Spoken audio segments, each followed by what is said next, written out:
journée du comité inter-État de lutte contre la sécheresse au Sahel et il a été créé en 1973 lors de la première grande sécheresse dans le Sahel afin de mobiliser les populations et la communauté internationale autour de l'aide d'urgence et de la mise en œuvre des programmes de prévention de la famine et de résilience des populations éprouvées par la sécheresse. Alors jamono ji mën nañu wax ne dañoo ngi sant yàlla sécheresse bi yëggatuñu ko comme ca année yooyule waaye mbënn mi ñu xaw sonal. Je pense que si on peut prévoir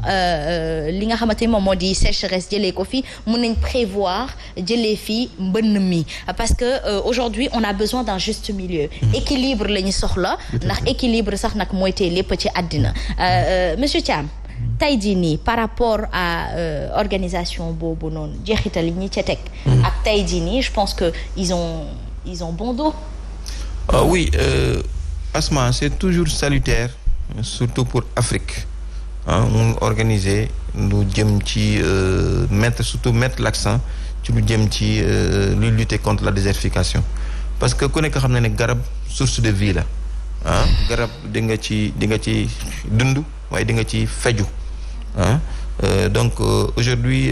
c'est l'occasion de saluer cette initiative-là de l'ex-président Abdoulaye Wade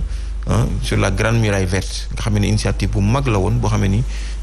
comme ni nga gisee bande boobu ñu def en jaune wala en orange sur cadre d'Afrique bi ñu jëmbat ci ay garab nga xam ne dafay limiter avancée du désert bi soo xoolee déjà désert bi daanaka gis nga le nord du Sénégal pratiquement est carrément touché par le désert. Donc phénomène la boo xam ne ak aussi li xew Casamance ñu dagg bant yi di yóbbu fu ne luy faral di tax taw bi du gaaw a ñëw la. waaw te problème boobu vraiment nit ñi war nañ cee dox. parce que loolu mooy dundal àdduna fu garab amul rek ku nekk gis na ne économie ak dund dafay xaw a yomb jafe. Et je pense que moom Karim Fofana moo nekkoon l'ancien ministre de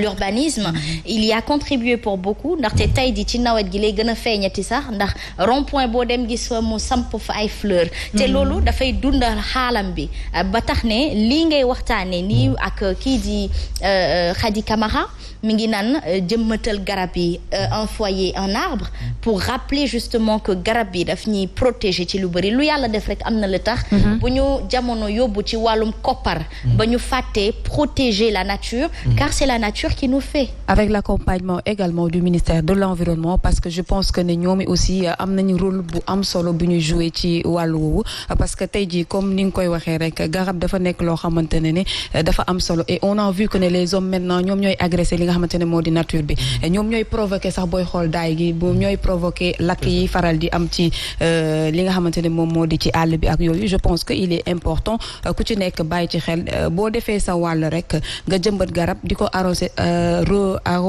chaque jour voilà c'est ça dina tax li nga xamante ne moom la ñuy xeex ci wàllu sécheresse ak yu nu mel ñu daal di koy mën a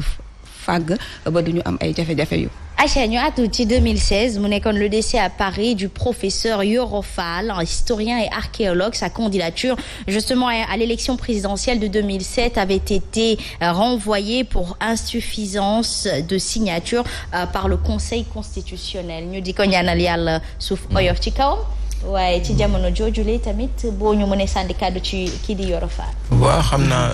Yoro Fall certainement je l'ai pas connu parce que certainement bon voilà il est là à l'image mais dans le principe parce que bon aussi man ku nekk xam na ne daanaka j'ai fait pratiquement mon enfance à Abidjan mais daanaa dégg tur wi mais dans le principe li ñu war a bàyyi Sénégal Asma mooy di rejeter candidature yenn ci sunu borom xam-xam yi nga xam ne surtout dañu bëgg a ñëwaat bëgg a dugal seen loxo ci gestion Sénégal xam nga gis nañ ne très souvent candidats yi nga xam ne c'est des immigrés wala ñoo xam ne yàgg nañ bitim réew saa ñu bëgg a def benn retour vers la patrie pour ñëw apporter leur pierre à l'édifice très souvent ils sont confrontés à des difficultés et très souvent conseil constitutionnel moo leen di écarter te ku nekk xam na ne conseil constitutionnel aujourd'hui n'a pas une bonne presse parce que pratiquement les politiques bu sa yóbbu moom. Voilà c'est que. Voilà ça. Ça n'a pas une bonne presse c'est-à-dire. Moi j'aime bien le rouber ce matin. Oui parce que très souvent lañ fa yóbbu lu ne rek fu muy penché wu ku nekk xam na ko. Voilà, c'est selon les bons vouloirs du prince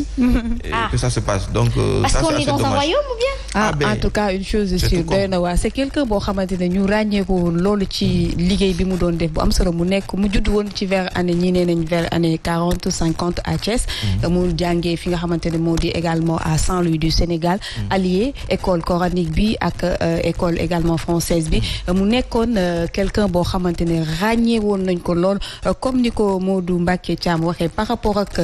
sunu yenn personnalité yi nga xamante ne bëgg nañu diriger réew mi yenn saay dañu leen di galgal pour ñu bañ a am li nga xamante ne moo di les ambitions politiques yi ñu bëgg a def donc gis nañ ko et je pense que depuis lors loolu moom mooy continuer ba tey jii fii ñu nekk actuellement ni on a vu que ne ni am na ñoo xamante ne ils veulent diriger le pays mais des fois dañuy def ay ndëgg sa rëx ci seen ay tànk ba duñu mën a accomplir mission bi nga xamante ne moom lañ bëgg parce que yenn saay dañuy jàpp ne rek politique kese moo war a mën a diriger le pays or am na ñoo xamante ne ils sont là am nañ bagage intellectuel yi am nañ kàttan bi am nañ mën-mën bi pour diriger le pays et je pense que il est important ñu ciy bàyyi xel bu baax a baax. Justement, je rappelle qu'en 2007 c'était ci nguuru kii di suñu papa di Abdoulaye Wade. Il va falloir que les professeurs d'aujourd'hui puissent aussi donner l'exemple qu'il faut aux élèves d'aujourd'hui qui seront peut-être les professeurs de demain parce que tey jii bu fekkee ni dañuy ne ci jamono ji ñoo ngi koy nemmeeku am na ñoo xamante ne dañuy bëgg di présenter seen candidature gisoon nañ fi daaw xaw ma 2019 investiture bi ak li nga xamante moom moo di parrainage ñi nga xamante dañoo rejeter seen parrainage ça y ressemble tout bonnement et il faut qu'à un moment donné qu'on sache donner le bon exemple et qu'on comprenne gis nga bonne guerre dafa neex mbëri xam nga lu tax sportif yi neex ma parce que ils y vont avec fair play ku ci nekk li nga mën li nga am ngay dumawee sa morom te boo ci jugee nag ngeen lonkoo daal di delloo ci kër gi ndax Sénégal benn bopp la kenn mën ko xar